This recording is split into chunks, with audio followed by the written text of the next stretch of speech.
cutback for Vasilev, and Lukic! A banger of a strike for Jovan Lukic's first MLS goal! It's fallen out to Westfield! Oh, wow! He's nearly taken the roof of the net off! Philadelphia pounce again! Who gets his goal in his Union debut? The record signing, off and running in his first appearance for the club.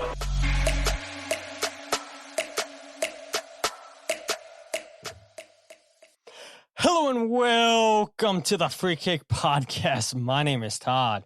And, okay, I realized Jose and I did not give you guys an episode over the weekend. Life happens. We thought maybe, just maybe, there would be some news. It hasn't come yet. We're expecting it. And we'll talk about it when the time's appropriate. I think Jose hit the nail on the head when he said on social media, likes to strike when the iron's hot. I would imagine, Jose, you and I are both of the same mindset. And as you guys can see, watching live in the show description, people who are listening on the RSS feed after this is recorded, you guys know that we do have a guest on the podcast tonight, striking while it is hot, as Jose said. Before we introduce a guest, Jose, I got to check in with you. How you doing? It's been a while since you've done the podcast. We've done the podcast. Doing all right? Family's okay? Family's okay. Just, illnesses that are going around. You kind of get that random summer cold. Don't I know all about that? You know all about that. You get those random colds, etc. One that's lingering with my wife right now, but we're working through it. I feel for her. It's not comfortable and it's not easy when you have two little ones running around too. So, we're good. Certainly, I must admit, a little disappointed with the one I got, but having family members consume calories for me because I'm not too interested in eating too much McDonald's. But I got my Sonny Cup. I'm certainly aiming for Ronaldinho. I won Thierry Henry. I won Beckham's and the GOAT, Grimace. Got to get Grimace. Little purple blob. Got to get Grimace. But all good, man.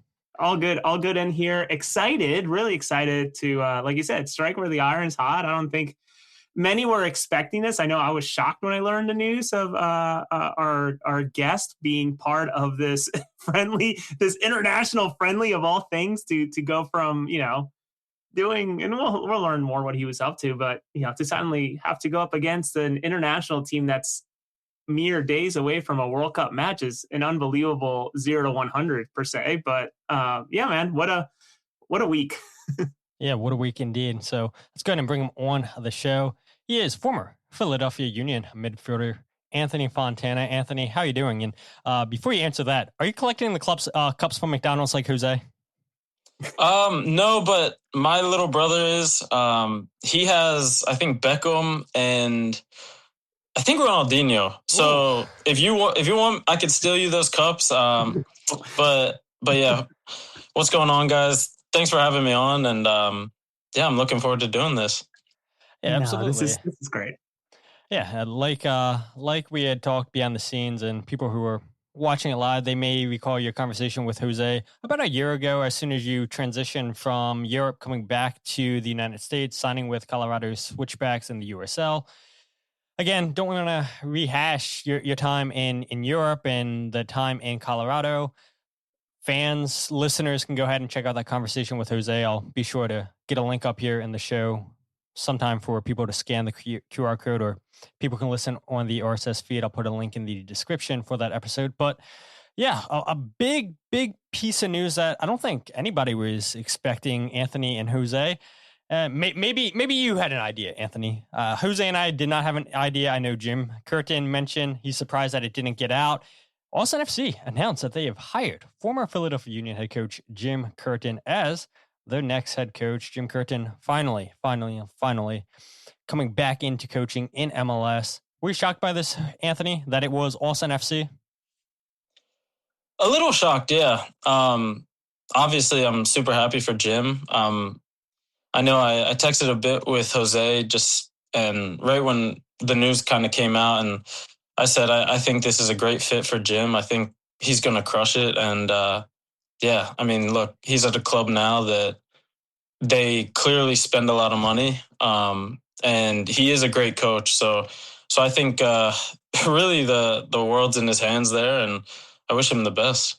What about you, Jose? Were you surprised that it was Austin?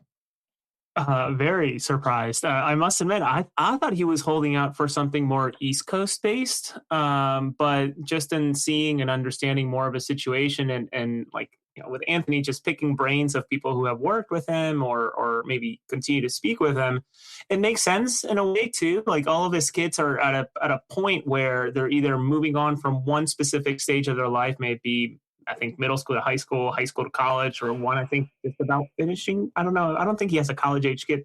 Whatever the situation is, it seems like the kids are at a stage where like they could pick up and go to Austin and have a clean cut, right? It's not like taking a kid, being a dad of two little boys right now. Like, if I was to take my kid out of school, like a first grader, taking them out of the middle of the year or anything like that, that would be very difficult. So he also gets a clean slate per se, letting folks finish the 2026 season. I know he mentions that he's cool with kind of just sitting behind the scenes watching. I can't imagine for a second that he'll be sitting behind the scenes just watching, and the way that I've heard that he functions. But I think the opportunity is incredible. And Anthony, I guess I'd want to pick your brain about this too. It must be, for Jim specifically, such a great situation to be in, to be able to also be part of the group that picks his boss per se and a sporting director. Because as a player and with your agent, you obviously have to deal with sporting directors and ultimately getting in touch with coaches. But getting that sporting director is obviously so important, as you have seen, and we all have seen. Austin, yes, they spend, but they haven't spent well. And that often falls to the sporting director. So I'd love to hear your thoughts on perhaps Jim being involved with that search. Yeah, I think clearly it shows how much Austin is, I guess, respecting and putting Jim's opinion. They're holding it to a high pedigree and putting it on a pedestal clearly. And again, it makes sense because, like I've said, Jim, he's a very smart guy. He's a smart coach. So, and I just think the relationship between a coach and a sporting director, the closer they are to being, tight-knit on the same page, I think the better the club's going to perform. And I clearly with some of the things that he was saying in his, I guess his club like introduction, like he has a clear path on what he wants. And I think if him and whatever sporting director they put in touch with him, I think if they're both on the same page, I think the club's just going to function extremely well. So I think, honestly, I think Austin's doing a good job there. Yeah, Jim Curtin's an excellent hire. I'm in agreement with you, Jose. I mean, I know there was links of DC United with New England, and when you look at those clubs, I mean, they've been dysfunctional for some time, and so I don't blame Jim for not taking either one of those jobs when they may have been interested in hiring him. And Austin, I mean, he said it in his press conference yesterday with the media. He's never had it before, Jose, in his career, having an ownership group that's going to be top half of the league in spend. And how many times had we seen in press conferences with Jim Curtin? I remember the New York City game where he's talking about they're bringing off Tallis Magno off the bench. Look at the players I'm bringing off. No offense to the players that I have, but yeah, it was clear as day. You have the city footballing group that's just going to throw money. And you have our ownership group in Philadelphia that does things the way that they want to do it. And now Jim goes there where we saw what they spent on Brendan Vasquez. We saw what they spent on Facundo Torres these past two windows. And so, yeah, I'm sure Jim's obviously going to have a say in the transfers of players that he wants. I know, Jose, you and I have talked about, yeah, we could see maybe former staffers joining him, maybe current staffers, trying to figure out what players, whether it be current or former players, that could wind up going in Austin. Because, yeah, I think we were both shocked, Jose, once Jim Curtin was let go in 2024, that a lot of staff members stayed around with Bradley Cornell, former Philadelphia Union head coach, because that's not typical in soccer. Anthony, you would know it. I know you and Jose talked about it. When you signed with Peck as well, you had Dick Schroeder there. The sporting director was also there within the first 6 months. And then afterwards, they both leave the club. And now here comes a new coach, new sporting director. And of course, they want to bring in their guys. You you're a living example of that. And as much as it hurts wanting to fight for your place, prove that you belong at the club, new management has ideas of who they want and bringing guys that they previously worked with. And so I would not be shocked if we see a lot of former and current Philadelphia Union people heading down in Austin at the start of next season with Jim Curtin. Go ahead. Yeah. No, I think you hit the nail on the head with that one. I mean, anytime that a head coach is leaving his job, especially if he's going to turn around to get a new one pretty soon after, a lot of the times you see assistant coaches, even some just staff members that you wouldn't think would leave, they have left and they have followed that coach, especially if it's someone who they really respect and they like working with. So, I mean, I wouldn't be surprised either if you see a few old names just pop up in Austin. I mean, and Austin's a great place to live. Like, Austin's beautiful. I love Texas. So shoot, like a lot of, I wouldn't mind going there, not saying, anything like that, but I'm just saying, like, if I'm one of those former coaches that has worked with him, that's not a bad spot to land. I do wonder, and I don't know if there's a way to quantify it, right? We can speculate all we want, but how much the reverberation of Bradley Cornell's time, like, sure, it was a 2-year contract, got a year and a half, let's say, that he actually was part of it. But how much damage was done, right? I know, I hate to get into the rumor mill and just hearing stories, but like, Bradley Cornell brought his guys and Mitch Hildebrand and Sean Rooney to kind of have this trio, this mind melt of just, that's kind of how they wanted to go about it. As I heard, I wonder, seeing as tantalizing and as great as it is to continue to be in Philadelphia and stay in Philadelphia, right? Somewhere where you're comfortable, you've set your roots. Maybe you have family, kids going to college. And in one situation, I can think of one person, or maybe the wife just got a great job somewhere and it's hard to move away from that. How much damage per se was done during the Bradley Cornell time, that year and a half? That, look, listen, I'll say some names where, like, I know I've speculated with Todd, and it's nothing more than speculation, but like, what does Phil Whetten do, right? One of the most acclaimed goalkeeping coaches in the world, I think, doing a conference, leading a conference starting tomorrow, I think, for goalkeepers, God knows where. The dude's helping FIFA left and right and helping goalkeepers across the world, and part of these conferences with some of the best goalkeeping coaches all over the place. So, like, he's renowned. What does Phil Whetten want to do? I think about, Todd, you remember this from the day that Jim Curtin got fired. Dean Costales was part of that very same day when he was, I don't know if Dean was let go or if Dean chose to move on. He was very, very important to Jim in terms of data analysis, I believe. So what's Dean up to? I don't think he's doing much with soccer, probably maybe doing work and consulting. I don't think that he really has to work based on stories that I've heard of his past life. So like, and then I also think of players, right? Jim, as I understood, and Anthony, I'm not going to put you in the spot, but I always understood that Jim had his guys, right? And he always loved his guys. And I think you could sense that a little bit in his opening statement for that press conference yesterday, where if you're not a starter, I want you to fight to be a starter. It's like, all right, so there's a clear division in your mind of who is a starter, who's not a starter. And I get that.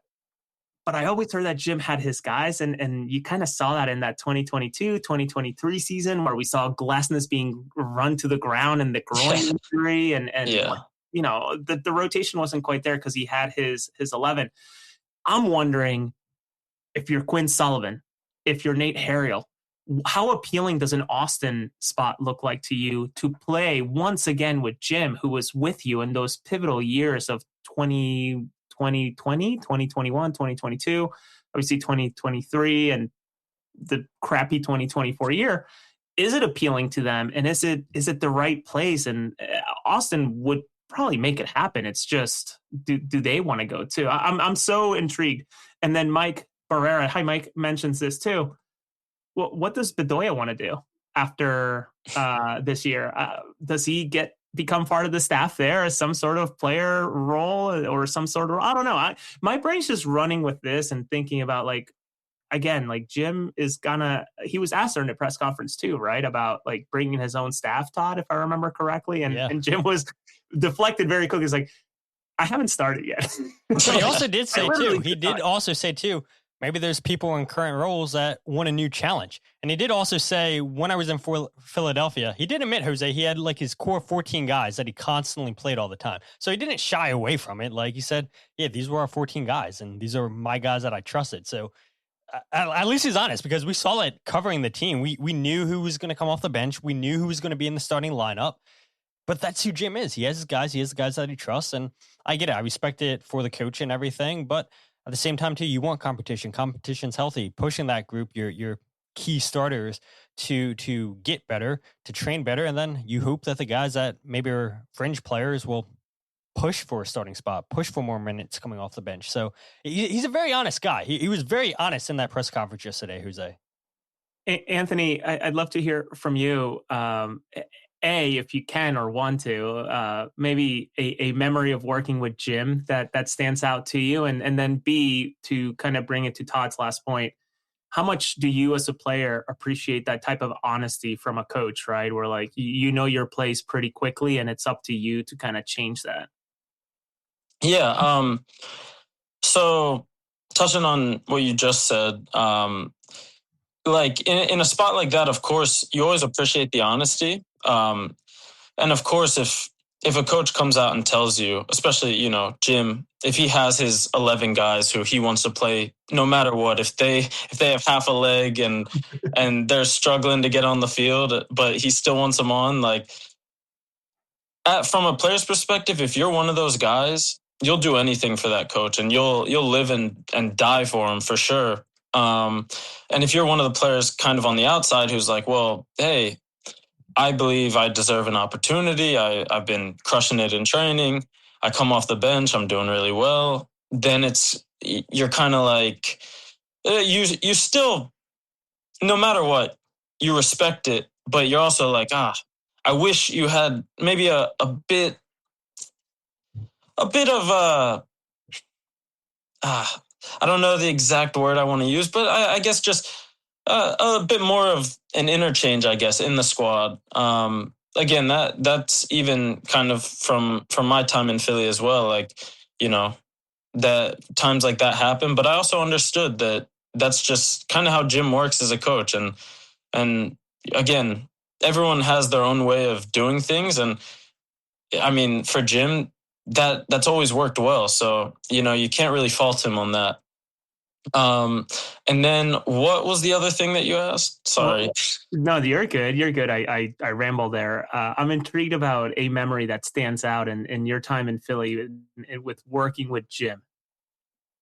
Gosh, yeah, I have I actually have a lot of memories. You know, some of my early days of like just certain little things that he would say to me that just of like when I'm first starting to come through the team and kind of breaking into the squad, and just some of the bits of advice that he would give me. Like, I can't really think of something like exact off the top of my head, but I mean, look, I have a lot of great memories with Jim, and to be honest, like some of my like the thing that pops out to me right away is like, especially around 2020 when I was scoring, you know, a decent amount of goals with Philly.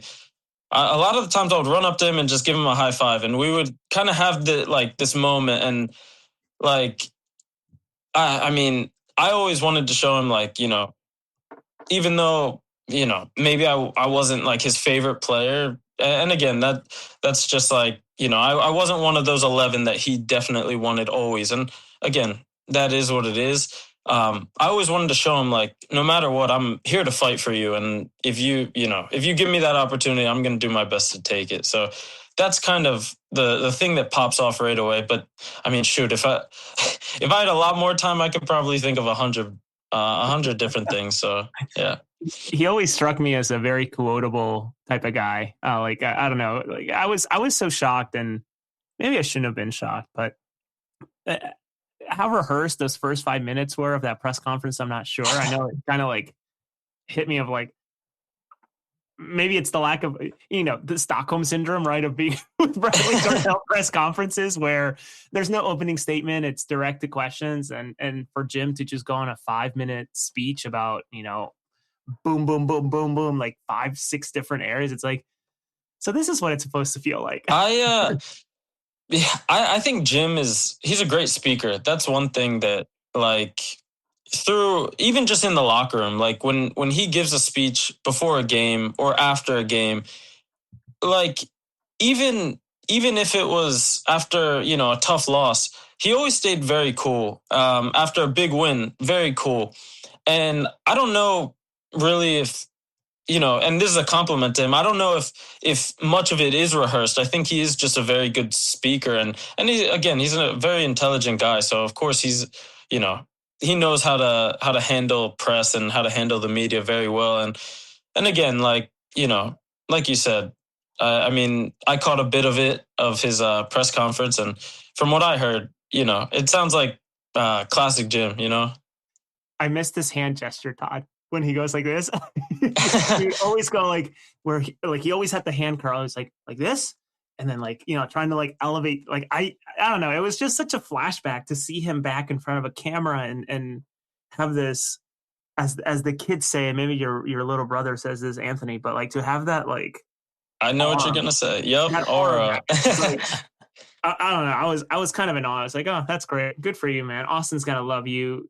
They deserve it because they do have, such a Latino population that probably wants to love a soccer team, likely does love a soccer team. The only pro team in Austin. Yeah, and they don't compete with basketball, baseball, American football. It's indoor flag football, everything that Philadelphia has, right?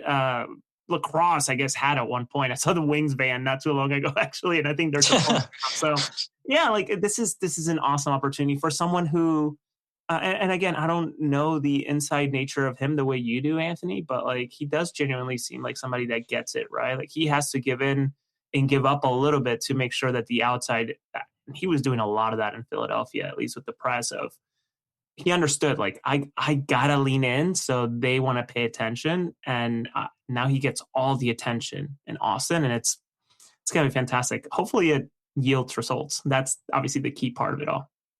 Yeah, to be honest, I've said it and I'll say it again. I think he's gonna do really well out there. I think Austin's a club, like we said, they like to spend money.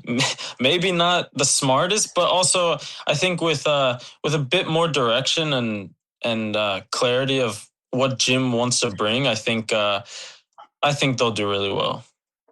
Plot twist. They bring Ernst Tanner. Hey, you never know. Never know. Wouldn't that be Todd, get it out of here. Get us out of this topic. I do have some sporting directors that I think would do well in Austin. I don't think Ernst Tanner made my list, but maybe he does. We never know. We'll never know. But let's go ahead and talk about Monday night's game. Ivory Coast, Philadelphia Union 2, and I guess first we should say credit to both the Ivory Coast Federation, the Philadelphia Union organization for making this a free event for fans to come and watch. And a lot of surprises on the field, Jose. A lot of surprises.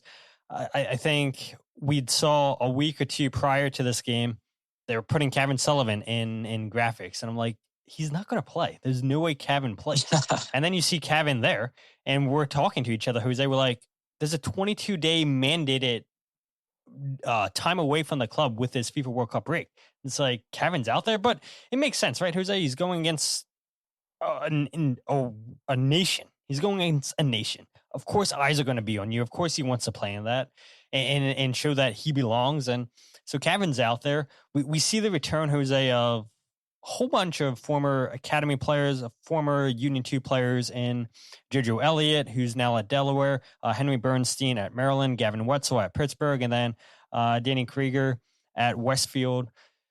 Shocked to see the college guys come back, but then when you start to think about the guys who had got called up from Union 2 to go on the U.S. youth camps, you knew they were going to be shorthanded. But I think the biggest surprise, bigger than Cavan, is you, Anthony. You were back. You were back in Philadelphia for the first time since 2021. And for fans, and this fan base has grown so much, Anthony, since the 5 years since you were last here. And so I'm sure there's listeners maybe listening, no offense to you, but probably like, who the hell is Anthony Fontana? Yeah. And it just goes to show you that, the sport's ever changing in the city. There's so much constant turnaround. But here's a guy who's been away from the club for 5 years. You go to Europe. You have 2 clubs in Europe. You come back to America. You play in the USL with Colorado. And I realize right now you're looking for your next opportunity. You're looking for your next club. But the one thing we kept seeing on social media, Anthony, is how did this opportunity come about for you to play in this game against Ivory Coast?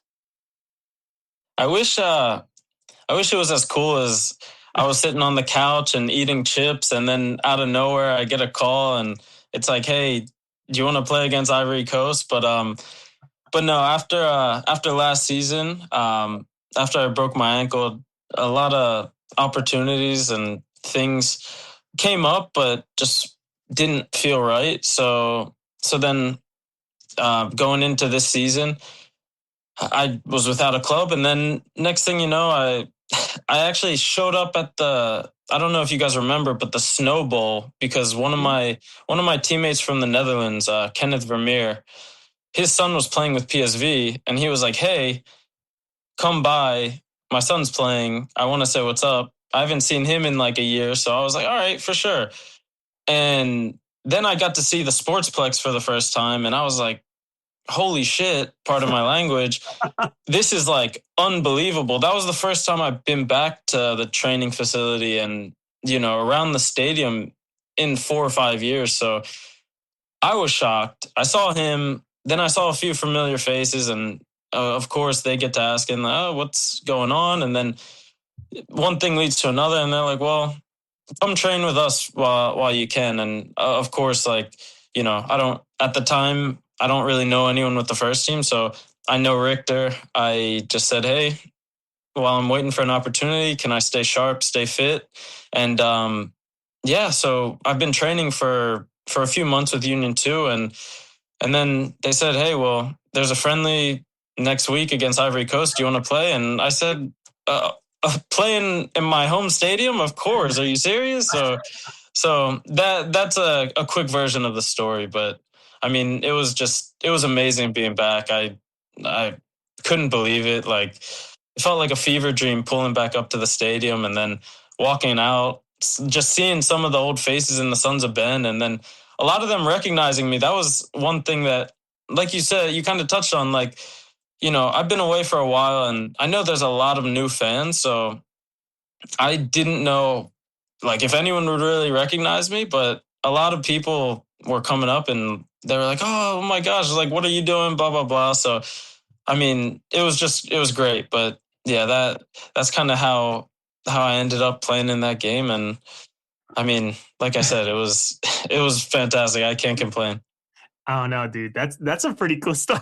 You just show up to watch, and what is it, U18 tournament, whatever it was, the snowball. Actually, I was one of the nights I was coming back from New York City. Todd probably remembers this. I think I sent him a picture. Coming back from New York City, I saw the Dortmund kids taking up an entire Amtrak cart and just like being the most rowdy kids ever. And I don't think they realized I was supposed to be the quiet cart either. So, dude, like that's such an incredible story. And I think that just continues to remind me more and more of, not just in this industry, but like all industries, you just don't know who's watching. You just don't know who's around, and how things just sort of like domino, right? In terms of like opportunities and just being present, and like, and it's cool that you went to support, because like I'm a big believer in like making your own luck, but like talk about the right things just sort of happening and succession, right? And maybe there's more to come in terms of what this could develop into. The one thing I wanted to ask you about, Anthony, before we talk fully about the game, if you don't mind, I'm intrigued about your impression of the Union 2, but B, you have a lot of experience, sure, on the field, but you probably bring a lot of trials and tribulations that you've gone through that most people at your age maybe don't go through. They kind of comment, like, I'm being very blunt here, so forgive me, but like the type of stuff you're going through kind of comes at the end of a career. Yeah. How are you translating that as like workable knowledge for the kids, right? Like they're genuinely kids. Yeah, no, like, look, when I showed up, I realized, I was like, oh my God, you guys are like 16. You guys are like 10 years younger than me, a lot of them. Of course, the age gap is kind of 16 to 22-ish, but it's a lot on the younger side. So I was, again, I have spoken to a lot of them about kind of my journey, my path of, coming up through the academy and then as a pro, and the steps after Philly, and just kind of all these different things. And the one thing that I love is a lot of them have asked a lot of questions, which when I was their age, like, if a older player was coming in, I mean, I was always curious and wanted to learn, but, in the locker room, I don't want to say I'm a bit shy, but like, it's just someone who you're not comfortable with necessarily, going up to them and being like, oh, well, let me learn from this guy. And you don't really know much about him, because to be fair, a lot of them, I don't think they did know much about me.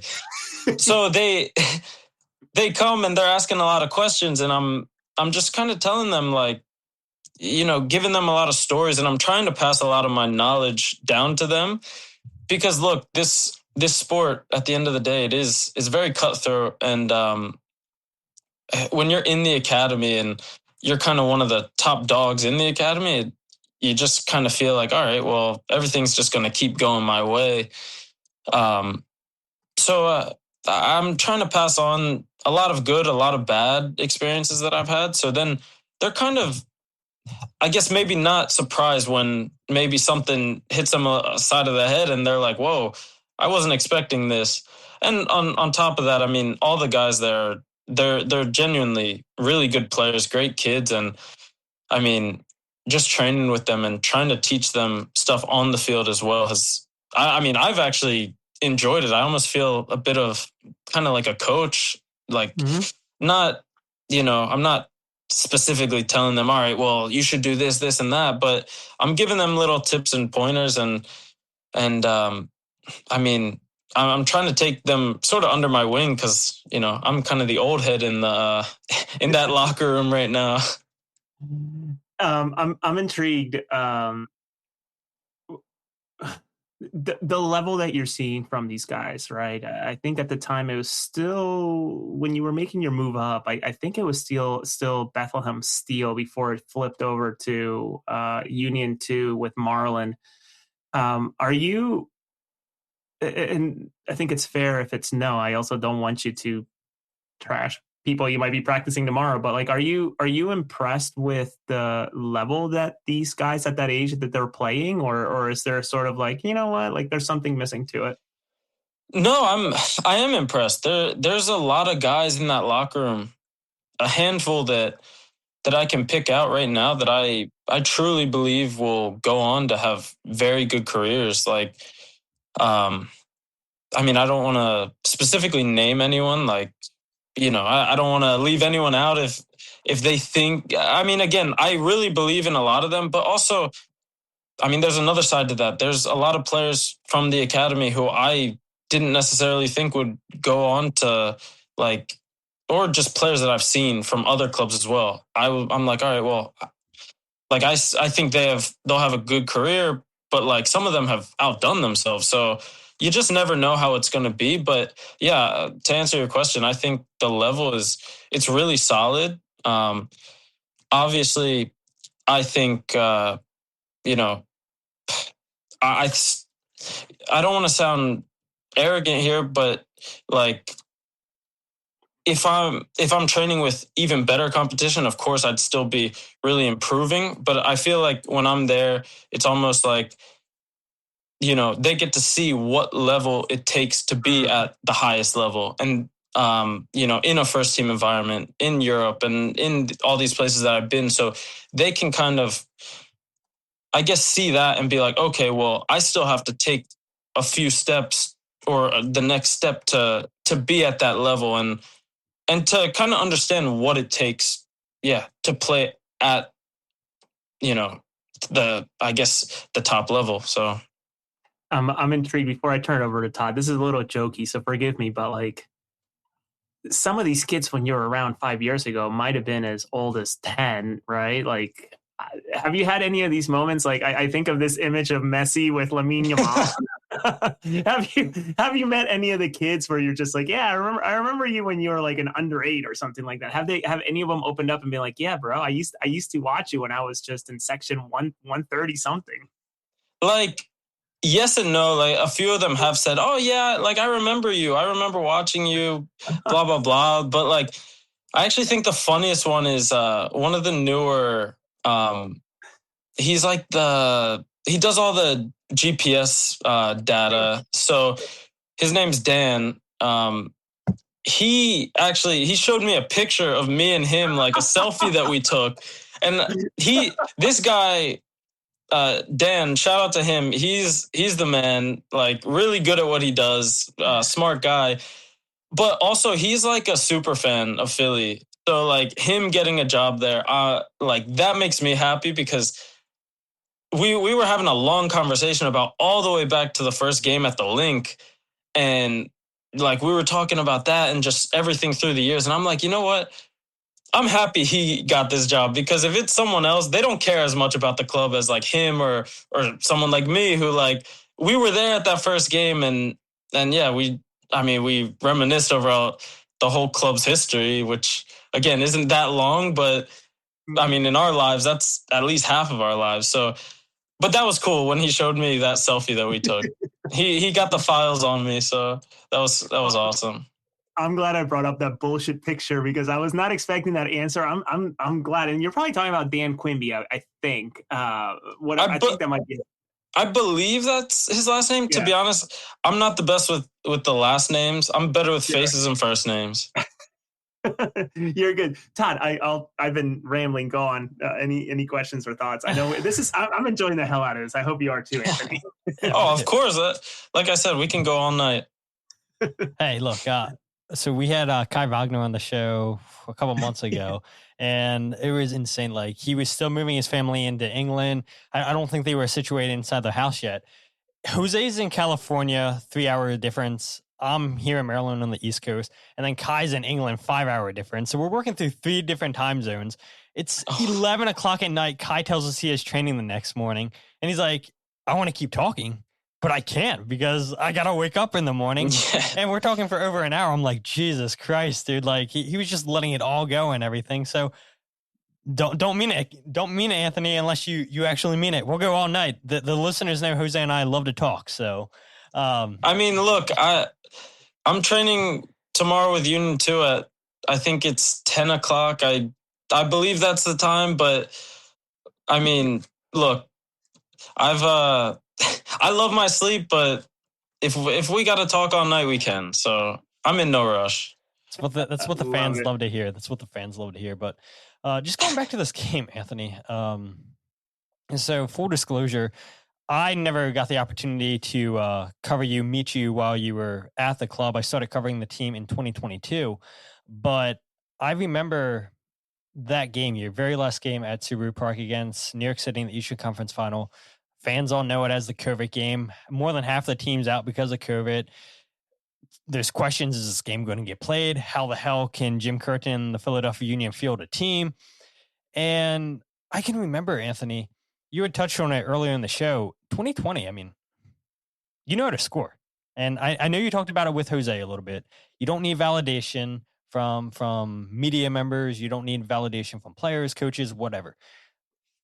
But the truth is, you've always been a player that gets in the right position, knows how to score. And that game, I was a little bit shocked. I'm not going to lie that you were left on the bench. I know you came off very, very late in that game, but I was a little bit shocked that you didn't come in a little bit earlier, especially when the Union needed a goal, when you had proven that you just had a nick for scoring goals. And I know you talked about it with Jose again, just when you went to Europe, playing in preseason friendly, scoring against Ajax, scoring against PSV in preseason.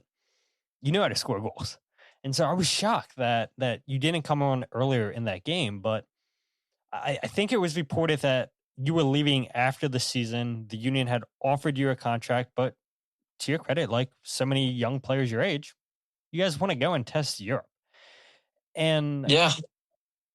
good. Yeah, keep going. And it's been 5 years. 5 years. And you talked about driving into the stadium. So much has changed. And of course, I'm sure you would have wanted to have a say, wanted to come on earlier against New York City. And your time in Philadelphia probably didn't end the way that you wanted, but it had to be pretty emotional, Anthony, walking out there with the team, seeing the fans. And look, people that didn't go to the game, wasn't a crowded stadium. It wasn't a packed stadium. A lot of fans there were Ivory Coast fans, but I would say maybe 12, 13,000 fans were there. It was a decent sized crowd for a Union 2 game, but it had to be pretty emotional for you going out there on that field. Yeah. Like, look, like I said, when I was driving up to the stadium, because of course, every single day that I drive into training, it's like, it's kind of like, it reminds me of old times. It's like, all right, I've been here, done that a million times. So it feels normal. But then like actually going behind the stadium and parking where I used to park and actually like walking in, like I actually, even in my time in Italy and the Netherlands, like there were times where I would have dreams that I was doing that. And like, again, it's just weird dreams because what the hell, we dream about weird stuff. So, but then when I was walking in, I was like, oh my God, it feels like a fever dream. Like this doesn't feel 100% real in terms of like, what the heck, how am I back here? But I couldn't have been more happy. And then walking in, going through the little tunnel, we weren't in the home locker room, which I figured that would have made it even better for me. But we were like walking through the stadium, and then again, I'm back there. I see the jersey. I'm like, oh, 21 Fontana. Oh my gosh, it's like the good old days. And I mean, it was like it was a bit emotional. Like, and then as we're warming up, or I'm kind of warming up in the locker room, we're about to walk out, and then like I see the tunnel again, and I'm like, oh my gosh, like it everything. I got the chills when I was under there. I was like, I was really, I knew it wasn't going to be a crazy crowd, especially for the warm up. Eventually, it did start to fill up, but like seeing that and then seeing the stadium again from that point of view was like, oh, it just hit.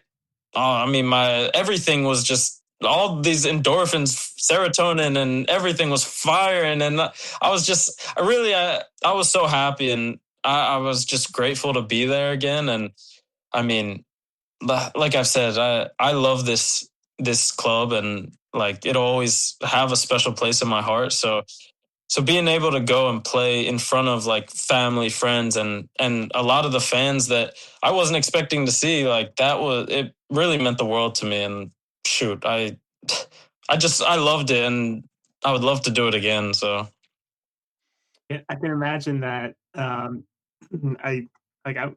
It's making me so happy that you're happy, because Same. I was thinking about this opportunity for you when I found out, and obviously just keeping quiet, whatever. And I kept on thinking to myself, like, obviously not trying to retire you, not, by no means, but like, what a poetic thing, right? Like you go, you do your thing in Europe, which rightfully so. I share that with you when we sat for whatever it was, an hour.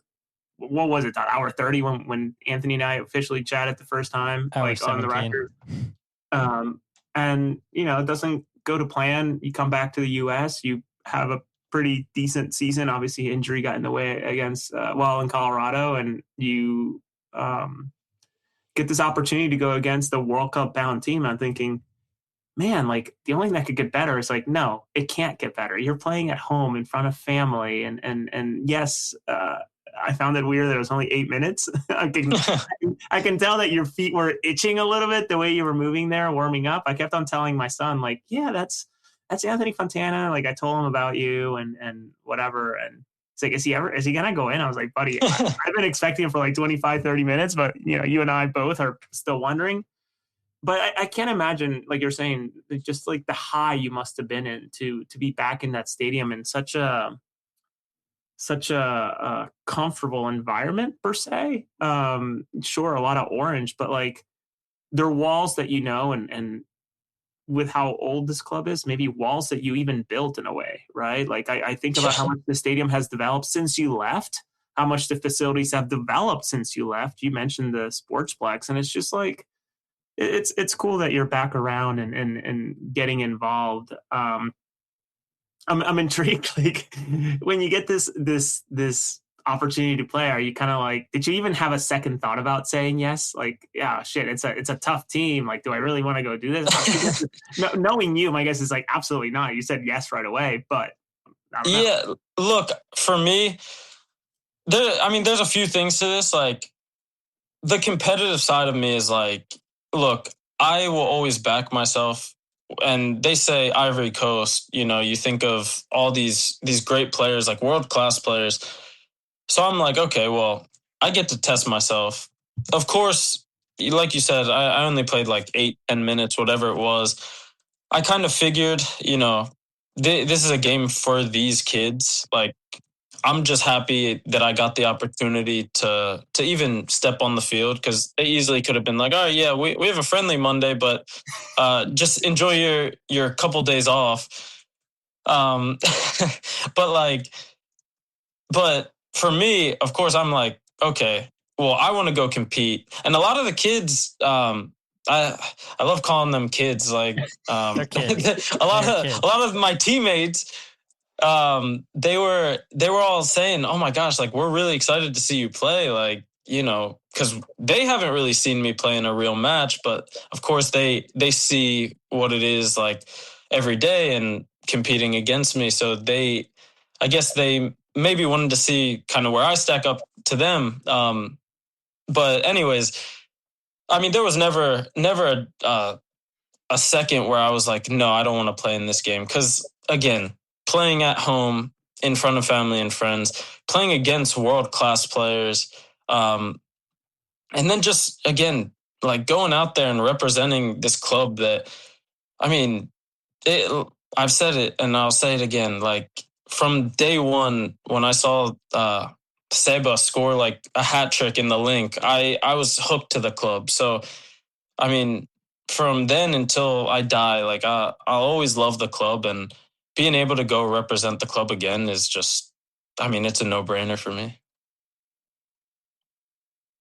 Bring him home, people are saying. Bring the boy home. Bring Anthony home. I don't know, man. It's like, again, I think it's, and you can correct me if I'm wrong, Todd and Anthony, but it's pretty poetic. Like it's such a cool opportunity that you're getting this going. And I have some questions later. But it was awesome to watch you out there again, even if it was 8 minutes. Like it was great. I'm so happy for you.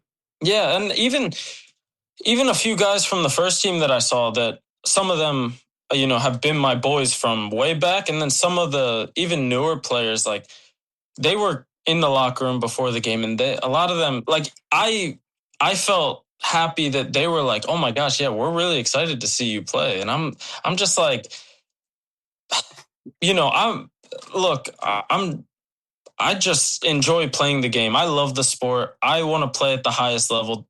For me, my whole career it's never been about like, chasing like fame, money, like nothing like that. It's always been, I want to compete and play at the highest level. Like that's what drives me.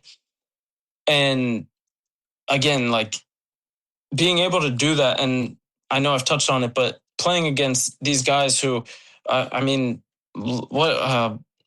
I'm drawing a blank, but Diomande, like he's gonna go sell for over $100 million. And I know I'm not like a left back, so I'm not competing with him directly, but it's like I get to see that, and I live for this, and I just love it. I really do. And again, going back to what I was saying, I just like hearing how many people were excited to see me play. That just drew, like, they put a fire in my stomach even more so than I had before. And obviously right now, being without a club, but like training every day it can be difficult. And it's like, well, where do you kind of find that motivation? But like moments like that is where it just keeps me going. And again, going up against these hungry kids that I see the hunger in their eyes. They want to go play with the first team. And then I'm competing with them. And I'm like, oh, like that drives me even more. Cause I'm like, hey, like I want you guys to get there, but like, oh my gosh, like I mean, I'm without a club. I also need an opportunity. Like I would love an opportunity in the MLS somewhere. So that's just kind of like, oh, it fires me up. Even right now, I'm about to go on a run or something. That's the effect we have on people, apparently. I know you guys are motivating me. Gosh, let's go. I'm gonna play a clip here, Anthony, for a second when you got introduced, and listening to you talk, it kind of reminds me a little bit of Alejandro Bedoya, because I can remember all the times that he's talking to us in the media saying, yeah, I may be up here in age, and I know these young guys are coming for my spot, but I'm going to try like hell not to let you take that spot. Like, this is my spot. I've earned it. And now listening to you talk, like, yeah, you're up against these younger players, competing against them, wanting to get signed, whether it be a Philadelphia, whether it be another team in MLS.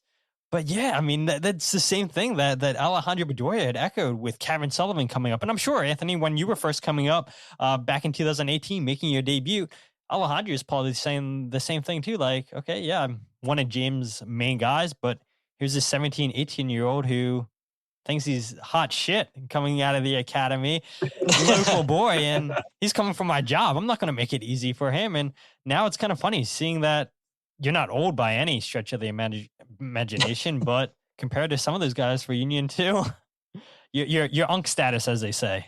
Oh, trust me, I am. And I was going to say, please don't age me like as if I'm like Bedoya. That's like, I mean, he's an old man at this point. He's wearing suits and doing TV spots. Anthony. Yeah, I know he's working with the World Cup. No, it's nothing but love for Ale. He's he's one of the guys who, he kind of, at this point, I'm one of the older guys with Union 2, and I'm trying to take them under my wing. He kind of did the same with me. So it's like, look, I've learned a lot from him, and I guess I'm kind of passing a bit of that on. So, I mean, I know he played in a World Cup. Like, he's been at the highest level. Like, he's done a lot. So I'm not saying I'm at, was that level, but like, I'm just passing on what I can. Yeah, and I told Jose that too after the game. The one thing I noticed about you during your appearance against Ivory Coast is, you're pointing around, you're telling your teammates where to be and everything. You're pointing out where guys are running in from, the space to cover and everything. I mean, you're out there essentially being a leader, being a captain without the armband. And I don't know if you really had that when you were with Philadelphia as such a young player, but yeah, I've noticed, even if it wasn't a lot of minutes, big growth and maturity from you out there in that limited amount against Ivory Coast. Yeah. I mean, obviously when I left Philly, I was 22. I mean, of course I'm an adult, but I'm still learning, I'm growing. But now, like, I feel like I've been through so much, like more than, maybe a lot of people will ever experience in their career. And even if not all of it was great, like that experience, it holds so much value for me. And like I said, I'm trying to pass a lot of these messages on to these younger kids, but also, yeah, when I'm on the field, whether that's training or in a game against Ivory Coast, it's like, I do want to try to lead them in the right way and be that, be that leader that they can be like, all right, well, yeah, Anthony Fontana, he was one of the guys who I looked up to. Like, even though a lot of people might not know him, or like maybe they haven't played with him or seen him play much. So like, oh, we don't know about him, but like, hey, he was a good player and he was a good example. So that's what I'm trying to be to these kids. I mean, I've not been in Whisperous, the Sportsplex yet inside the building, but I'm pretty sure I've seen a picture online of all the homegrowns that have come through Philadelphia. They definitely have your name up there, and I'm pretty sure they have your jersey number.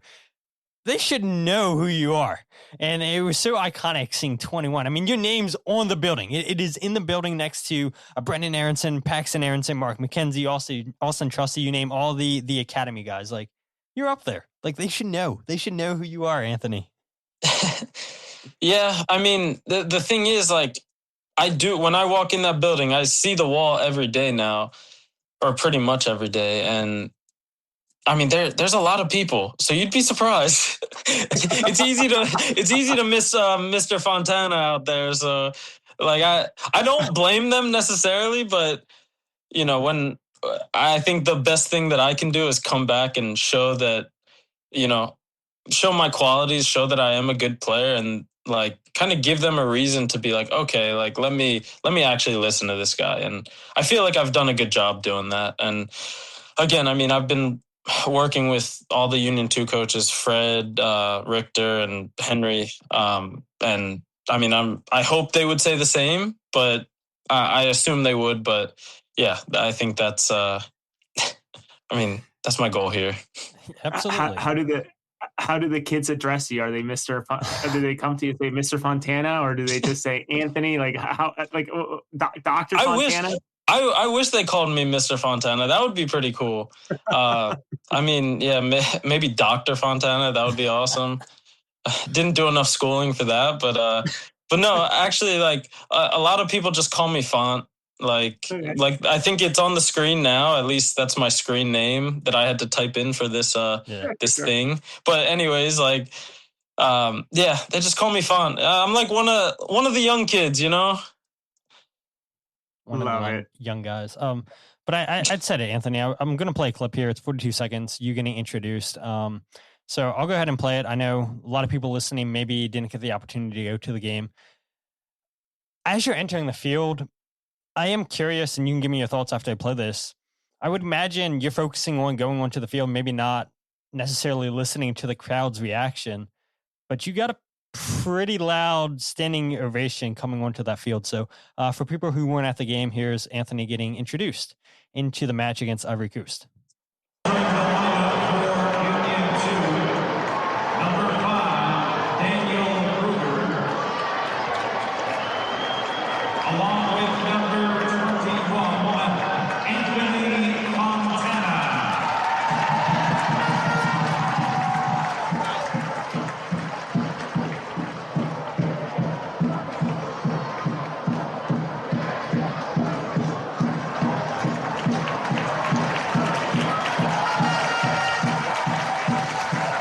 All right, so Cavan's coming off the field there. You replaced Cavan Sullivan, which is a crazy universe that we're living in, that Anthony Fontana's back training with Union 2, replacing the younger brother of Quinn Sullivan, who you were teammates with for a couple of years in Philadelphia. Insane. But do you notice that moment when you're coming onto the field, the ovation that the fans are giving you when Kevin Casey's announcing your name, which is also crazy too, that Kevin's still at the club, announced you coming onto the field so many times during your time in Philadelphia. Do you notice that at all? You know what? I did. I noticed the voice. I noticed Kevin's voice, and I was like, "Oh my gosh! Like that is the same guy." And like that actually that had my heart pumping, and I was like, "Oh my gosh! Wow!" Like it just brought back just an array of memories.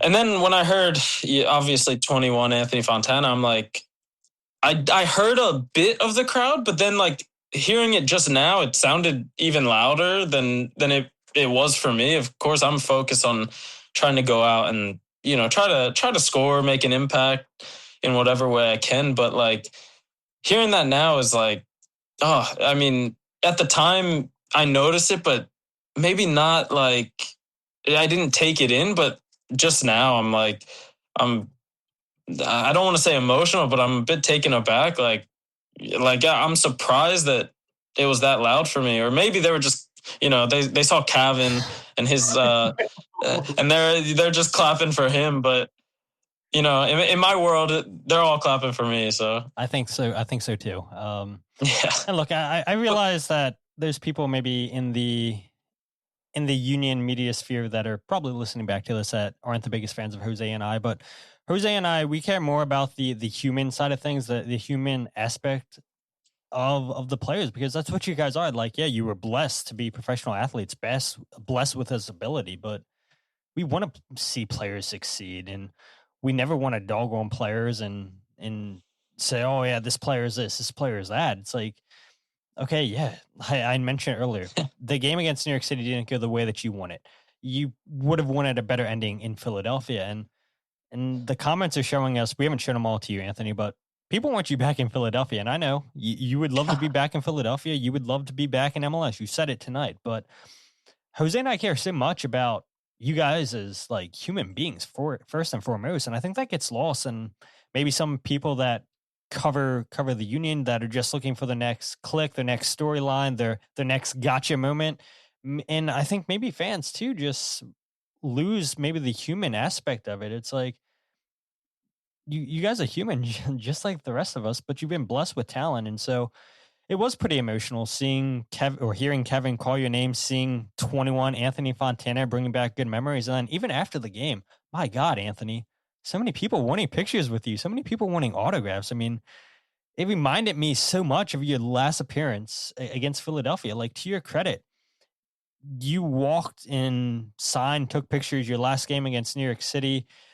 with the River End, took time out of your day coming off that field after or terrible loss in a game. I think Jose and I both agree, maybe you too, Anthony, if you guys beat New York City, I don't think that Portland team was great.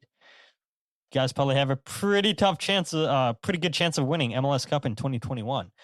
But yeah, it was just such a surreal moment just to see you back in Subaru Park and Kevin Casey's voice, the fans wanting your picture, your autograph, and you gracing them with your presence, just like you did, taking time out of your day, just like you did during your time in Philadelphia. And so, yeah, it was a pretty surreal moment. Yeah, like, like just thinking back to my last appearance against New York. Like, of course, I remember that. Obviously, again, there's so much that I could go into about just kind of my time in leaving the club and everything. But again, that, like, nothing bad, nothing, great, but it was clear that I was leaving. And obviously once that was pretty evident, I wasn't really getting rostered and whatnot. And I mean, that's football. That's part of the sport. But yeah, playing that last game and then seeing my, again, family, friends, and fans that I was a fan at one point, so I know what it's like from both sides of it. And for me, I mean, especially in Philly, I've always just tried to do my best to give my time, and again, obviously my effort on the field, whether that's trying to stop a goal, which clearly didn't happen much, but trying to score goals and trying to create goals and create chances and just put the energy out there. All of that is, for me, it's always for the fans. So yeah, I mean, after that last game, going and trying to, in a way, say my goodbyes without really letting people know that's goodbye. Like, that has stuck with me since I left. And then coming back and seeing a completely almost new club and seeing a lot of the same fans, it's like, oh my gosh, like, it's almost like so much has changed, but nothing has changed. And then, of course, after the game, like, I saw a lot of familiar faces from staff in Philly, from fans, and just so much more. So, I mean, the least I could do is just kind of give some of my time. I mean, like I said, I do this for the fans. I do it for the love of the game. And I mean, if I can put a smile on someone's face by, like, standing for one more second and signing an autograph or taking a picture, like, I mean, that's literally the least that I can do. I mean, like, look, for me, it's a privilege for me to even, like, be asked, hey, can I take a picture with you? Like that. I remember when I was young and I was asking for certain players' autographs and pictures, and a lot of them would say yes, but of course you remember the ones that say no, and you're like, it breaks your 10-year-old heart. So for me, I never want to do that to people. And yeah, I want to give the fans what they deserve. How badly did you want to tell Cavan, hey kid, fucking hurry it up, I want to get in? He definitely took his time coming off the field, man. I kept on thinking, like, little shit's really moving slow on, not on purpose, like he wants his, he gets it. He gets the game. He wants his clapping and feel the noise. He's earned it, whatever. But I'm sure you're on the sideline and you're like, little shit, just jog out. Please jog out. You know what? He'll get a lot more claps at Man City and all these other clubs that he's going to be at. So, to be honest, I mean, if he could have sped it up a little bit, I would have been nice. Let old man Fontana get his job, get his chance. Few cheers here and there. It's nothing compared to what he'll get, but I love Cavan. Actually, like this past week, I've played and trained with him like maybe once before this, the past week that he was training with Union 2, but it was my first time really like seeing him and playing with him. And actually, like, we had a really good connection, I thought, playing, nice combos, stuff like that. And you hear so much about him. I mean, even not to get on a tangent, I think I might have even told you the last time we spoke, but there were people in Europe that were like asking me about him. And I'm like, damn, this kid is like, I mean, everyone knows him. He's like, I don't want to, but he's like a kind of a big player. Like he's very known. And so it was good to finally like really experience playing with him and seeing his level. And I mean, it just makes me that much more confident that he'll go on to do great things. And so I just wanted to kind of give him some props there as well. How cool was it to catch up with Quinn and Nate Harriel after the game? I mean, it was awesome. I've seen them around a bit. So of course we speak here and there, but obviously after the game on the field, I said to them, I was like, God, this is like the good old days when we were all suited up with the jerseys and, after games talking.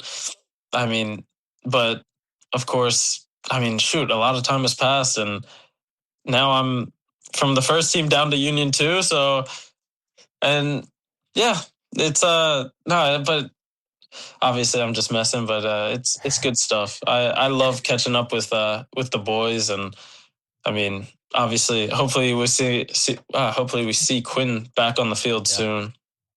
Yeah, I thought it was so funny after the game.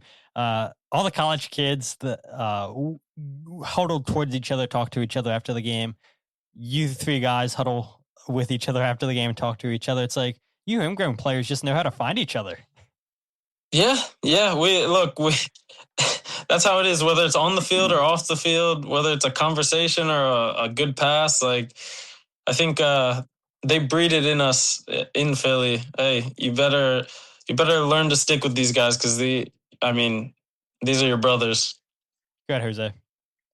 Well, no, I know it made me happy. It was cool, right? Like it genuinely like transported me mentally.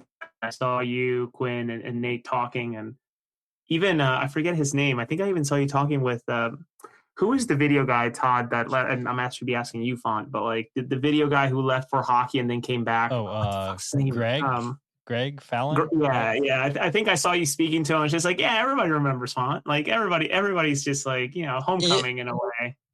Yeah, he's one of the guys who I didn't expect to see because I remember when he left for the Hurricanes. And I mean, by the way, I don't know if you guys watch like NHL, but that series has been unbelievable. Bananas. I mean, but anyways, like when I saw him, I was so shocked because I was like, oh my gosh, I didn't think you were still here. And then just catching up with him again, even behind the scenes, not on the field. Like there were a few people I saw and I was like, I got to catch up with a lot of familiar faces that, maybe I didn't work with all the time, but like, I remember. And of course, we had great conversations, and even just that in itself was amazing. Like seeing people that I didn't expect to see. And I mean, catching up and just hearing about their lives. I mean, telling them a bit about my story and blah, blah, blah. Like, just all those little things. Like, the whole night was really amazing. That's awesome. You guys want to go ahead and talk about some World Cup? Let's talk. Let's do it. All right, so we know first game kicks off tomorrow between Mexico and with Canya's South Africa, 3 p.m. down in Mexico City. We're all excited for that. World Cup's here, we know, but the game we're all excited for is Friday's game. USA kicks off their group stage match against Paraguay Friday, June 12th, 9 p.m. And what I think is so awesome about this, Anthony, and I don't know if you've given it any thought, but 4 former Philadelphia Union players on that roster. You have Austin Trusty, Mark McKenzie, Brendan Aronson, and Matt Freese. Players that you literally grew up playing with, making your debuts with the first team. How surreal is that for you to see these guys that you grew up with in the academy? You all make your debuts for Philadelphia. And I think maybe this is a good reminder, too, that not all careers are the same. Not all paths are linear. Everybody's path's a little bit different. And to see 4 guys come out of the Union's academy, play at the biggest stage of their career at the World Cup, representing the country. How surreal is that for you? Yeah, no, look, I cannot be proud of all my friends, and like, I mean, seeing what they've done with their careers, and I mean, ultimately leading to this moment and being picked and selected for the World Cup team is like, I mean, that's any kid's dream. Of course, you know, I would love to be there with them. Obviously, I'm in a completely different, like, you know, my careers went in a completely different way. And I mean, right now, without a club. So I just want a club. But like, you know, I look at that and I'm like, like you said, not all paths are linear. I mean, shoot, there's even a few other guys that didn't get named to the team that are from Philly's academy that could probably be there, that are just as good as a lot of these other guys, and they just weren't selected. And I mean, look, I'm just so happy for all my boys that are actually there and get to represent the country. And I mean, I don't even think I have to necessarily say this, but of course, like, I mean, I wish them all the best, and I know they're going to crush it at the world stage. And I mean, I just hope the U.S. can go, and, you know, biasly, I hope they can win the World Cup. But I mean, that might not be my prediction, not my official prediction, but I hope they can. So, I mean, imagine those kids if they get, I mean, I'm calling them kids now. They're, you know, my age or a little older, but imagine if they got their hands on a World Cup. Dream come true. I even think, Font, I even think about, I'm sure the sense of pride for you of like, in talking about your boys, but like how proud you must have been to see Jack and Nate go to the Olympics, and with those roster restrictions, and how difficult that process was. From hearing from sources at US Soccer, were like, dude, these roster restrictions are unbelievable. And then you have 2 Philadelphia Union guys going in, and Nate and Jack, and it's just like, fuck, like that's unbelievable. I can only imagine, again, like you being part of their journey must have made you feel something special too. 100%. Like anyone, like I hope people kind of get this from me. Of course, you know, unless you know me, you wouldn't know this, but like I care a lot about my friends and like the people that I've come up with, and especially if I get invested, whether that's a friendship or just, you know, even with these Union 2 kids now, like just training with them, and I might not be like their best friends, but now I'm like invested in them. So I want to see them conquer the world. Like I'm someone who genuinely, I want the best for other people, no matter what that is. If that's, you know, winning Champions League, winning a World Cup, or if, you know, they want to work at a gas station, that's their dream. Like whatever it is, I want to see them do it. So obviously seeing Nate, McGlynn, even Paxten in the Olympics, and seeing these other guys at the World Cup, like I'm just so proud of them. And of course, like, look, I'm not even like I'm this much of like their journey, their story. But like of course, it fills me with pride to say like, yeah, I helped them. I was there doing the extra work with them. We were doing this together, and like, I mean, it just fills me with so much pride. And then again, I see Trusty lifting 2 trophies at the end of this past season. I'm just like, that just makes me so happy. And other people, whoever is like lifting a trophy or whatever it may be, Paxten, even though I know a lot of people did criticize his move back to MLS, it's like, I mean, look, that's what he wanted to do. So I'm happy for him that he can do that. Like, if that's what he wants to do, and again, like, look, regardless of what people say, I mean, clearly they're going to pay him well, and that's amazing for him. That, look, people that can be a whole different discussion, but like, if that's what the person wants, I think that's what they should do. And again, I'm happy whatever people want, whatever they're going to do. I'm just happy when other people are happy. I think that's the best way I can put this. I love that. I absolutely love that. It's perfectly said. And for the record, I want to be loud and clear about this. Todd and I talked about this when we saw Paxten come back. It's like, sure, you have these faceless U.S. men's soccer accounts on social media shitting on the kid or the guy. I guess I could say kid, right? Whatever. He's shitting still on the young. guy for coming back and wanting to be home, but like, again, it's the human side. Like, maybe there's something more going on. I don't know. Maybe he just wants to be close to family, and Colorado is as close as he wants to be. And maybe I don't know what his situation is. Maybe he's thinking about potentially a family down the line or whatever. Like, there's so much more that goes into it that, again, I think people don't realize that. And I think this is just like the toxic nature of being online 24/7, like people are, but like, this isn't FIFA. Like, negotiations and the wants of people is not relegated to just a 4-minute interaction in a video game, whether it fits into a roster or it doesn't fit into a roster. There's so much more to it. So like, I appreciate you lifting that up and just, being very loud and clear that this is, as much as it is a business, it's also it's a people's job. It's a personal thing that gets involved in it all. 100%. And like you said, there's a lot that goes on behind the scenes. I mean, look, when you're in Europe, and who knows what was going to happen. I mean, Paxten was coming off a great season at Utrecht, scoring a good amount of goals, playing really well. Like, who knows back at Frankfurt what happens the next year? Is it, am I back out on loan, or is it this, or is it that? A lot of uncertainty like that. That's also not really nice. So again, I mean, this can be just a whole different discussion of like, people online.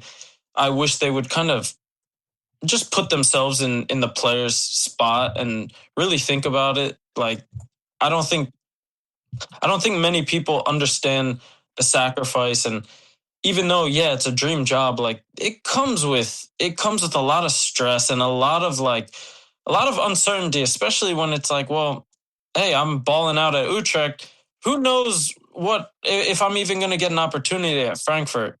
Like, there's so much that goes into it. So again, I mean, there's so much that I wish more people would understand, but that's also just part of it. And I mean, look, I'm just happy that Paxten, he made the decision that he wanted to make, and I'm happy for him. And guess what, guys? He's still like 21, 22 years old. I mean, he could still make a move back to Europe. So if that's what he wants to do, look, I'm sure that another team will give him a chance. So yeah, anyways, I know. No. This is good. And to stay topical to that point before we move on, it's like, I think of, again, to make it topical, I think of the rumors. I don't know how much truth there is to it. I haven't done any digging myself, but like, you hear about Neil Pierre being scouted or looked after by Barcelona. And I'm thinking to myself, like, the faceless Twitter accounts are just like, yeah, he should do it, advance his career, leave the union, do this, do that. And it's like, guys, did you watch what's been happening with Diego Cocken? Like, do you think he wants that? Do you think that even makes sense, right? Is he just going to be a blue chip prospect that gets passed around like a hot potato across Europe? Like, that's not fun. Like, I can't imagine that's fun. Exactly. Like, look, there's so many guys who, I think Chelsea is like the biggest example. Like, you see so many talented guys go there, and it's like, you're not going to play for Chelsea. That's not the goal. But you know what? The contract that you sign, it is life-changing. So, of course, a lot of those guys go, and it's like, all right, this is great. And then I'm sure if you're just playing for the money, then I'm sure a lot of guys are like, all right, whatever. Sure, that's fine. Because, look, ultimately, there are guys who they're in it for the money. Like, that's the only reason they play. And, if that's what it is, all power to you.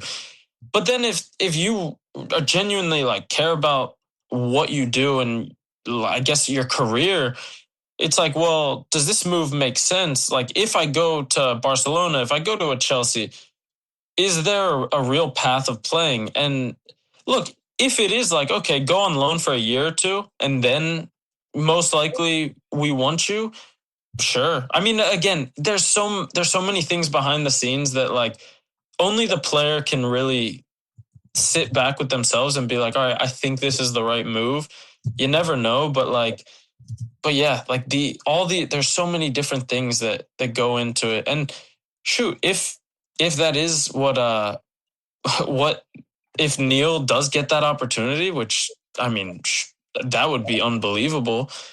If that makes sense, I'm sure he would do it. But then guess what? If there's another opportunity that he thinks is better, I'm sure he'll do that. So yeah, there's so much to it that a lot of people don't see. A lot of people just think, oh, go to the biggest club because then like this will happen, that'll happen. But ultimately, no one knows until I guess time really plays out.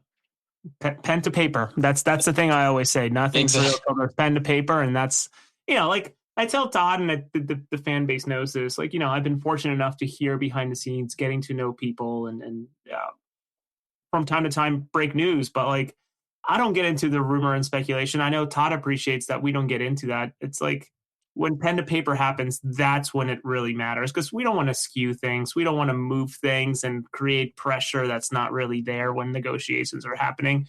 And that's what I feel for like a lot of these guys. It's just like, make your decision, make it informed, and keep it to yourself until it happens, right? Like 100%. 100%. Like you said, a lot. I mean, and that I also respect you guys for not, like anyone that sees the human side of it and sees like, look, there's so much. I'll say it again. Like people think that being a professional athlete or a professional soccer player is like, you're just living like this absolute dream, which it is. Like I fucking love it. And like, I wouldn't trade it for anything else in the world, but I'm not going to sit here and say like it's not stressful or like, again, I'm out. I haven't had a job or a contract in like 6 months. I've been without a team. Like you don't think like there's so much of like the human side that people don't see. They just act as if it's like, oh, like there's a lot of stress and pressure that comes along with it. And a lot of people don't see that, whether that's from, a game or like pressure from coaches or like you said, a transfer that might happen. I mean, the amount of times that I've seen transfers that are going to happen and then a player is sitting out of a training because he's like, hey, if I don't get this move, like blah, blah, blah, like, and again, that's between the player and the club, but like, there's so much that goes into this stuff that I wish more people took into account. So again, credit to you guys for that. And yeah, I don't even know where I was going with that, but that's just a little small ramble of like I could sit on here all night talking about just that topic, but Well, I feel like Font just signed himself up to be our in-house player analyst to work through this stuff. My God, because honestly, Todd and I, whatever, like I played soccer at a decent level. Todd played soccer too. Like I don't know what the hell you guys go through. I have an idea from talking to people and hearing from people, but like this is the stuff where like, no, dude, like. I recognize that I know my lane. Like this is where like, again, I go to people to ask like, I'm thinking this, is this in line with what you actually felt going through it? Or am I like completely off base? And I think that's really important and often missing from people who put letters on websites and letters on paper, ironically enough, and woefully enough in Philadelphia specifically, like they don't realize that there's so much more to it. They're missing completely. Yeah. And level. Also, like, obviously, like, the negative media is going to get so much more attention and clicks. Like, everyone knows that at this point. And I think a lot of, like, what people put out there now is just it's like engagement baiting. Like, you put your headline or your, whatever it is, it's all just like, all right, this is going to make someone click. Again, I think a lot of it is scummy, but like I think when there are people that are doing it the right way and really just going about it, I guess from a true like a human side to it, I think it's so much. I respect it a lot more, and I know like everyone has to make their money, so the more clicks you get, the more money you're gonna make. But I think. Nowadays, it's like, I mean, come on. Some of the stuff I see online, like, it's just crazy, whether that's sports or whatever else it may be. Yeah, but I feel like you also lose so much of your credibility, and it's so prominent in Europe where people come up with the stupidest of rumors and everything. Like, yeah, sure, you might see some of that here in America, but I feel like it's all you ever see in Europe. And it's like, don't you guys care about your credibility? But at the end of the day, like I don't think you do. Sorry to cut you off, but like the Pulisic and Sydney Sweeney thing, like that, wild. Like that's a perfect example. Like, come on. I mean, yeah, that's all I'll say on that. Come on. So it's so dumb. It's so dumb. And people love clicking on that stuff. It's like, why? You know this is false. You know this is a lie. Like, why are you giving them a source of revenue by giving them a click? It's so stupid. And as you're talking about what's best for the player, I'm thinking about your career, Anthony, where you want to be settled down when you're in Europe. You want to be settled in at a club. But the truth of the matter is you couldn't be. You were going from Italy to Netherlands, and that's hard. I would imagine renting a place, not having a permanent home, and now you have to pack up again and now travel to the next place, pack up, travel back to America. You're in Colorado for 6 months. Pack up and now come back to the East Coast, I would imagine. That's tough. And I think a lot of people don't think about the logistics of how difficult that is for the players to just figure out, all right, what's my next step? Where do I go? Just packing up your life and now on to the next country, off to the next city. It's tough, I'd imagine. Yeah, like, again, I know I touched on a lot of this with José in our last conversation, but yeah, like specifically when I went from Italy to the Netherlands, the first 6 months I was with Dick Schroeder, amazing coach, did amazing again this season. Yeah. Finished third place with a team that, I mean, they're good, but like, should they have finished third? I don't know. I think again, unbelievable coach. But after he leaves, then the new coach comes and he's like, hey, I want you gone within like 2 days. And I'm like, I'm just taken aback. I'm like, hey, I just got here 6 months ago. Like, and again, to your point, then it's just like, I mean, it just, your head is spinning because you're like, oh my gosh, like, okay, where am I going to go if I can even get a move? How am I going to move all my stuff? There's so many like logistical things that go into it. And yeah, it is crazy. Again, like this is also what I signed up for. Like I'll never really complain about what I do. I love it. And through all the ups and downs, like I just enjoy the process as much as I can. I mean, of course there have been times where I'm like, I'm over this. Like, this is just so much.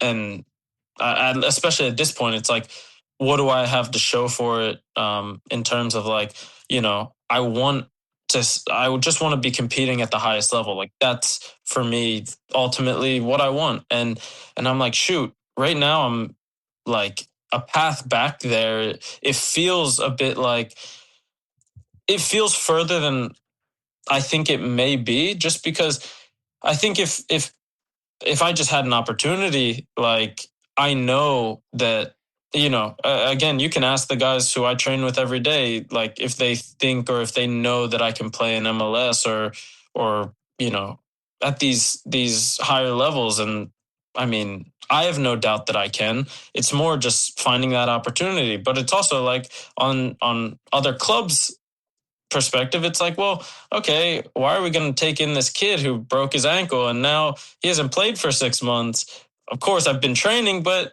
again, there's that side of it as well. So there's so much that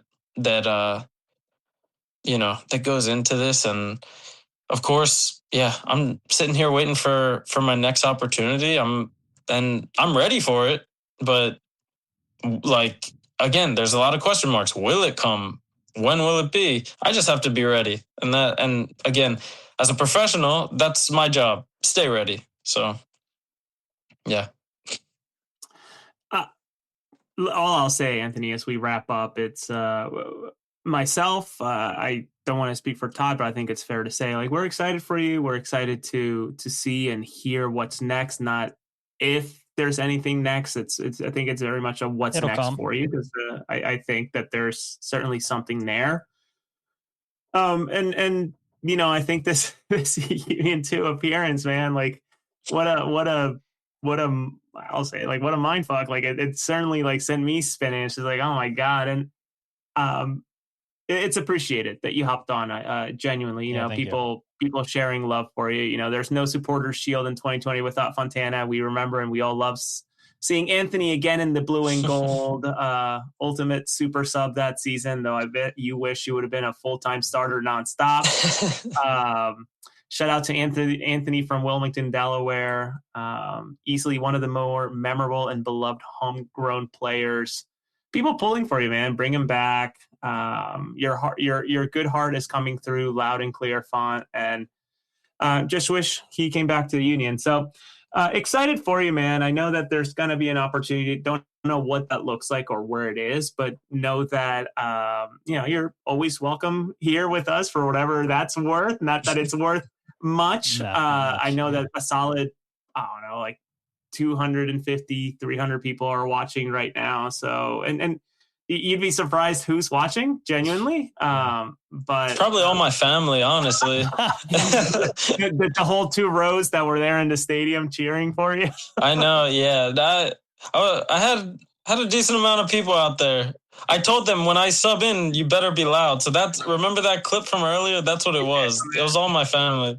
That's who it was. But before Todd wraps us up, just a genuine thank you for hopping on again. I think, again, people in the chat really appreciate your time, and you're welcome anytime. Keep in touch. Let us know what's going on. And I don't know. I think there's good stuff coming soon for you. You just kind of just feel it. Yeah. Look, again, thank you so much for having me. Everyone who's listening and all the messages that I saw, I fucking appreciate it so much. I love you guys. Whatever comes next. I'm excited for it. If that's becoming the third member of the podcast, who knows? But no, genuinely, thank you guys for having me on. And I really appreciate it. And I hope you guys enjoy the rest of your nights. Everyone out there, much love.